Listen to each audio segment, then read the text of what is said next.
तो अक्सर लड़कियां ये सोचती हैं जब फिल्मों में आती हैं कि सिर्फ खूबसूरत होना, लंबा होना ये काफ़ी है, लेकिन आप इस शो में बताइए कि ये फिल्म नहीं आसान में बाजीराव मस्तानी जैसा कैरेक्टर आपके लिए कितना मुश्किल है। आई थिंक ओवरऑल इस इंडस्ट्री को अगर देखा जाए, एक परसेप्शन होता था कि अगर आप खूबसूरत हैं या लंबे हैं या फिल्म परिवार से आते हैं तो फिर फिल्मों में काम करना बहुत आसान हो।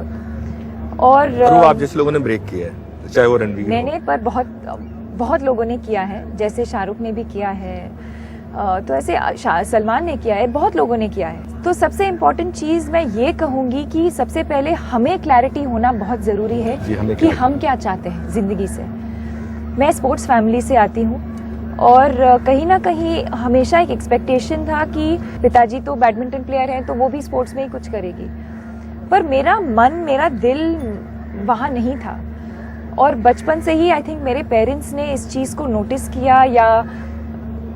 किया कि ठीक है, इसको स्पोर्ट्स में नहीं करना है। और एकेडमिक्स में भी मैं मीडियोकर थी, मैं 60s 70s में बस पास हो जाती थी। पेरेंट्स ने भी, मेरे माता पिता ने भी यही कहा कि बस फेल मत होना, बस बाकी आप देख ले, संभाल लेना। तो मैंने स्कूल में भी यही किया और मैंने हमेशा नोटिस किया कि जब भी कुछ एक्स्ट्रा करिकुलर एक्टिविटीज़ होते थे मैं उसको बहुत एंजॉय करती थी, चाहे वो ड्रामा परफॉर्मेंस हो या डांस हो या फैशन शो या म्यूज़िक या इंटर स्कूल कॉम्पिटिशन्स, जो भी एक्स्ट्रा करिकुलर जो एक्टिविटीज़ है वो मैं बहुत एंजॉय करती थी। तो आई थिंक तभी मेरे पेरेंट्स ने सोच लिया या एटलीस्ट एक्सेप्ट कर लिया कि ठीक है, उसको ये कुछ आर्ट्स में ही कुछ करेगी। और उन्होंने बहुत इनकरेज किया, क्योंकि मेरे पिताजी जो हैं उन्होंने he became a professional badminton player जब उनके ज़माने में लोग सिर्फ डॉक्टर बनते थे या लॉयर्स बनते थे, वो भी बड़ी बात है, या इंजीनियर बनते थे। और उनके पिताजी ने उनको बहुत इनकरेज किया कि आप हमेशा वही करो जिंदगी में जो आपको करना है। और वही खेलना काम नहीं माना जाता था। Correct, exactly. जैसे एक्टिंग काम नहीं माना। स्पोर्ट्स को अभी बहुत कुछ बदला है और आजकल स्पोर्ट्स को लेकर लोग प्रोफेशनली भी चूज करते हैं एज अ प्रोफेशन, पर उस जमाने में ऐसे नहीं होता था। तो पैसे कहाँ से आएंगे, आगे जाकर आप क्या करेंगे, डॉक्टर तो बनेंगे तो पैसे कमाएंगे, तो ऐसे सब ख्याल ऑब्वियसली। बट मेरे ग्रैंडफादर जो है, मेरे फादर को बहुत एनकरेज किया और वही प्रिंसिपल्स मेरे और मेरी बहन के लिए भी यही हमने फॉलो किया है। इसलिए आज मैं अपने काम को इसलिए बहुत एंजॉय करती हूँ कि मैं बहुत श्योर थी बचपन से कि मुझे क्या करना है और क्या बनना है।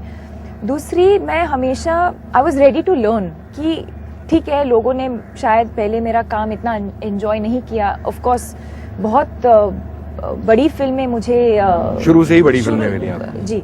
और जब मैं ओम शांति ओम में काम कर रही थी, मुझे लगा कि हर फिल्म में ऐसे ही होगा। फारा ने मुझे इतना अच्छे से पेश किया तो मुझे लगा हर फिल्म में ऐसे ही होगा, हर एक डायरेक्टर मुझे ऐसे ही पेश करेंगे। I think that was my misunderstanding. I think मैंने बहुत सीखा है इन 8 सालों में, मैंने बहुत सीखा है, बहुत मेहनत भी की है और बहुत कुछ सीखा भी है, क्योंकि जैसे मैंने पहले कहा, मैं इस इंडस्ट्री से नहीं आती हूँ। तो जो भी मतलब कैमरे के सामने कैसे बोलना है, कैसे अपने आप को कैरी करना है, एक्टिंग कैसे करनी है, एक कैरेक्टर क्या है, एक स्क्रिप्ट क्या होती है, all of this I have had to learn. मतलब इनफैक्ट इवन कैमरे के बारे में मैं कुछ ज़्यादा जानती नहीं थी। पहली बार जब मैं ओम शांति ओम, जब मैं सेट पे गई, मैंने देखा ये एक लंबा सा चीज, ये क्या है, फिर पता चला क्रेन और जेब और ये सब, you know, I have learned. My biggest learning has been कि जो लोग सोचते हैं एंटरटेनमेंट इंडस्ट्री के बारे में कि बहुत इजी है, वो नहीं है। बहुत मेहनत करनी पड़ती है। It requires, like my father says, the 3 Ds, dedication, discipline and determination, जो स्पोर्ट्स में भी जरूरी है, जो स्पोर्ट्स में बहुत जरूरी है। और ये मेहनत बहुत जरूरी है। ये आपको दिख ही गया होगा कि जैसे जब दीपिका आई तो उनकी आवाज़ जो है थोड़ा सा मेरा ख्याल में बोलने में तकलीफ हो रही है, और क्योंकि लगातार काफ़ी लंबा प्रमोशन हो गया। और मैं आपको बता दूं कि 3 फिल्में बैक टू बैक, पीकू, उसके बाद फिर तमाशा, फिर ये कुछ नहीं तो 5-6 महीने, तमाशा तो 3 हफ्ते। नहीं, अगर मैं खाली प्रमोशन की बात करूं, पीकू से अगर शुरू करें, 3 महीने। ये जो प्रमोशन की भी जद्दोजहद है, इसमें जाके आपको फिजिकली सुबह उठना, और हर रोज आपका पानी बदल रहा है। मतलब आज आप बॉम्बे में हैं, कल आप दिल्ली में हैं, वो भी आपको मुश्किल होता होगा। बिल्कुल। और इनफैक्ट मुझे लगता है कि अब प्रमोशन और भी मुश्किल हो गई है एक्टर्स के लिए, मोर देन जो हम फिल्मों में करते हैं। जब हम प्रमोशन करते हैं वो और भी मुश्किल होता है, because we try and do a lot in a day.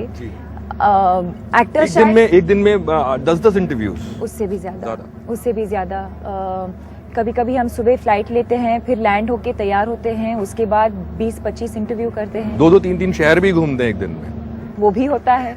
But at the same time I think actors मना नहीं करते, क्योंकि हम जानते हैं कि प्रमोशन करना बहुत जरूरी है। But it's definitely very very tiring and very exhausting. इस लाइन का, फिल्म लाइन का खामियाजा आपको क्या लगता है? आपको क्या लगता है कि इस लाइन में आने के बाद कौन सी चीजें जो आपसे छिन गई है? मेरी परिवार, क्योंकि at the end of the day जो बेस है इस इंडस्ट्री का मुंबई में ही है।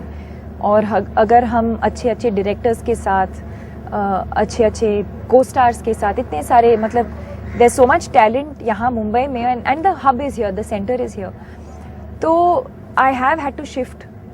मैं बैंगलोर में रहती थी, मैं बैंगलोर की लड़की हूँ, and now last 8 years I been living in Bombay. तो कहीं ना कहीं फैमिली को मैं ऑब्वियसली बहुत मिस करती हूँ, स्पेशली ऐसे दिन पे जब फिल्म रिलीज हो रही है। आप वो खुशी दूसरों के साथ आप बांटना चाहते हैं, खुशी में भी और गम में भी, जब कभी टेंशन होती है, गम में भी, जब यू वांट कुछ, किसी ने कुछ कहा या आपने कुछ पढ़ा, या जस्ट जनरली अ लो डे ऑल्सो। और अगर उस चीज को आप किसी के साथ शेयर करना चाहते हैं तो वो कमी मैं बहुत महसूस करती हूँ। ऐसा भी दिन कभी होता है कि जब दीपिका को गुस्सा आ रहा होता है, कि जो कहते हैं ना, लोग अक्सर पढ़ते हैं हीरोइन के टेंट्रम्स ऐसा दिन कभी होता है? दीपिका की लाइफ में कभी हुआ है? I hope not. मैंने हमेशा यही कोशिश की है कि मैं प्रोफेशनली मैं काम करूं, लोगों को तकलीफ ना पहुंचाऊं। I think you have to ask जिन लोगों के साथ मैंने काम किया है मेरे प्रोफेशनलिज्म के बारे में। और अगर हुआ भी है तो ऑब्वियसली इंटेंशनली तो मैंने नहीं किया है। जब आप कुछ ऐसा पढ़ते हैं या कुछ करते हैं, वो कितना एक एक्टर की जिंदगी पे या एक एक्टर के उस मोमेंट पे कितना असर डालता है? कुछ भी अगर आपके बारे में कुछ लिखा गया है अखबार में या आप टीवी पे कहीं पे भी, सी इफ इट्स पॉजिटिव तो ऑब्वियसली अच्छा ही लगता है। अगर थोड़ा सा नेगेटिव है या एकदम सच नहीं है, आई थिंक पहले जब मैं इस इंडस्ट्री में आई थी मुझे बहुत दुख होता था, बहुत बुरा लगता था, और मैं हर चीज़ को बहुत पर्सनली लेती थी। मुझे लगता था कि नहीं, मुझे ये क्लैरिफाई करना चाहिए, या मुझे उस जर्नलिस्ट को मुझे पूछना चाहिए कि उन्होंने ऐसे क्यों लिखा। I think after a point you get used to it. और मैं कॉन्शियसली अब मैं कोशिश करती हूँ कि मैं उसको मन में ना रखूं। मैं ये नहीं कह रही हूँ कि मैंने पेपर पढ़ना बंद किया है, पर जितना पेपर आता है सुबह भी अखबार आज भी आता है घर पे, आज भी आता है, और अब ट्विटर पे भी सब पता चलता है। पर मैं कोशिश करती हूँ कि मैं उस चीज को मैं ब्लॉक करूँ अपने दिमाग से। मैं वर्कआउट करती हूँ, मैं बहुत मेडिटेशन करती हूँ, उससे टेंशन रिलीज हो जाती है। जी बिल्कुल। और मेरा तो हेल्थ प्रॉब्लम है ही, तो मैं जितना मैं पॉजिटिव रह सकती हूँ मैं कोशिश करती हूँ। वो हेल्थ प्रॉब्लम ज्यादा काम की वजह से आया या कोई और वजह रही उसकी? Many reasons. एक ही, it's not just one thing. When you have complicated health issues, it's not always just one thing, it's a combination of a lot of things. But yes, I have to take care of my health. चलिए, आप अपनी सेहत का ख्याल रखिए। हम थोड़ी देर में वापस आते हैं ब्रेक के बाद। जो बाकी बातचीत है हम वो तब करेंगे। ओके।